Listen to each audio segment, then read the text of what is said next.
Well, it's not the best lighting in here because I've got an LED light running and it's got a lot of reflections, but I just wanted to do a quick video of the two watches that I've got. This is a new one that I've just received, and this one I've been wearing almost every single day for a year since I bought it in Japan. And so this is the MRG, and as I said, I've worn it every day and I haven't been rough with it, but not the most careful either. I don't go on my way to get it damaged or make it look bad, but definitely it's seen quite a few little door handle bangs or other things, or just laying down. So you can see that there are micro scratches as I flicker through light on that mirror finish of the guard. See down the left, you can see there's lots and lots of small scratches, which is to be expected for it getting knocked and banged around and touching things all the time. But in general, though, when you're just looking at the watch like this, you're not really noticing them a great deal. You can see them, but the mirror finish still shines through quite nicely.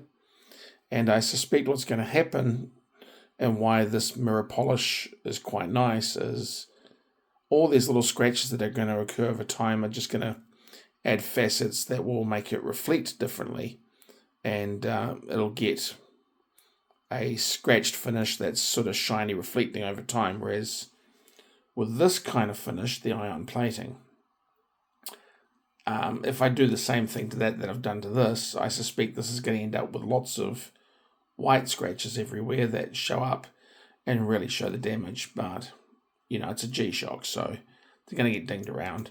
I guess if you are worried about that, then you would just wear the rubber one. But I'm really enjoying the fact that this has been such a comfortable watch to wear, and I've worn it for a year. And the videos they show of this and the hardening process and coatings they put on these, and they show videos with a wire brush not damaging it. Well, I'm starting to think that those are pretty accurate, because even this leaning on things all the time, that's where you normally get scuffing a lot, is flawless, really. You see no wear and tear on here, whereas with my Grand Seiko, for example, after wearing it a lot, even nowhere near as much wear and tear as this one. There's a lot of small things on the finish that you see, but it's kind of like this. You see it when you look, but when you're not looking, you don't really notice it that much. So this, for me, worth the money. I really enjoy it. But I want to get some variety, so I'm not wearing this every single day, because obviously it will, over 4 or 5 years, definitely wear in a bit more. And I thought, it is my favorite watch. Why not get some other ones to wear different days? So this one I saw recently online, and it's probably almost sold out everywhere. It was a limited edition for the 50th anniversary. There's lots of videos online that show it probably in better detail than I show it, but it's got some really nice detailing. I really like the pattern that you can see through the gold there. And in general, this blue, it reminds me of my Seiko dive watch I used to have. It's the same type of blue, and it just really stands out nicely. It's very shiny. You can see the mirror reflection on the steel, so I'm not sure how that's going to hold up over time. We'll find out. But I think it'll stay looking good all the time. It's really nice. I've got them both connected via the software that registers them, and you get the time sync if you want to use it. So you can see they're perfectly matched up to time because they're both syncing to the same atomic clock. But if you don't bother with all of that, it's really not going to matter. You could run these 4 or 5 years and you're only going to lose a minute or two, just with normal quartz use. So the syncing isn't that important. But really liking how this one looks. It's got a few subtle nice features. This has obviously got the steel back, which is good. And they've got a decorative clasp in here, which has just got some patterns and says 50th anniversary. As I said, there's videos that'll show that in great detail if you want to see that sort of thing. One thing I've noticed, this is obviously titanium. It's very warm to wear. It's only about 110 grams. This is about 160. After wearing this for so long, putting this one on felt like a brick. It really felt like it was weighing you down. But after an hour or two, you don't even notice that. So, these things don't matter. But I think in general, the titanium one is just much more comfortable to wear long term.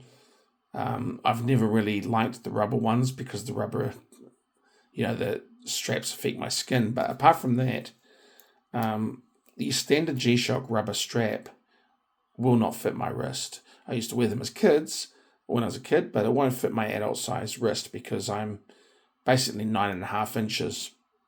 And that's something I wanted to talk about because for 99% of people out there, the bracelet is big enough that they're removing links and they don't need to worry about it. But what do you do if you actually have a large wrist and you need to buy more? So one of the differences between the MRG line and the standard line that I want to comment on is the fact that I've got this half link here and a half link here. And so the standard ones don't come with half links. The MRG line, that's one of those nicer features that they provide, is that half link to get a slightly better fit if you want.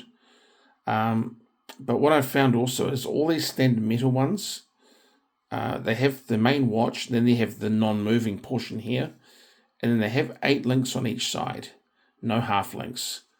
And that literally is probably the biggest strap you can get. Most watches will not fit me, but off the shelf I can actually fit one of these on my 9.5 inch wrist, but it's completely clammy, skin tight, and I can't bend my wrist with it on, it's too tight. But what I've found is that just that one extra link, and this is a perfect fit for my 9.5 inch wrist. So if you are someone with big wrists, one, this watch looks fantastic on a big wrist, the shape and design, and it's quite sleek for its size. But it also means for most people, you can buy one of these and it's going to fit you, which I think is fantastic. So this one, I ended up getting 2 of them. My wife is going to keep one, and I've kept one. And then I was able to take a link off the other one and put it on here. So I've basically got the original 8 and then 9 links on one side, and that is a perfect fit where I've got that movement I need. I like my watch to slide around a little bit. That way when it expands and shrinks in summer and winter, I'm not really interested in keeping a tight fit. I like it to move around a bit. Obviously, if you're doing a lot of running and jogging and things, you probably want to have it a little bit tighter. But I suspect you probably just want a different watch for that, get a rubber version. Love the look of it. The color scheme on here is just great. We've got some nice highlights. I don't think that's focusing that great with this camera. There we go. So you've got the nice colored G-Shock shield and things there, which, those are some of the things that are really prominent on the MRG line, is those steel highlights.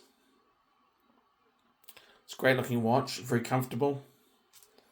I like the gold button presses on there as well.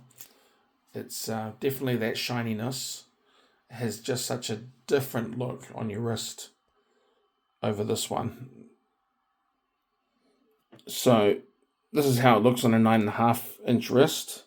With that one extra link, it's just got that looseness where I can swing it around a bit and move it up and down my wrist a bit, so it's comfortable. But yeah, you can see I've got a tree trunk arm when it comes to wrist size. These things look huge on most people, and it just looks like a regular small watch on me. But very happy with it. It's really comfortable. Nice watch.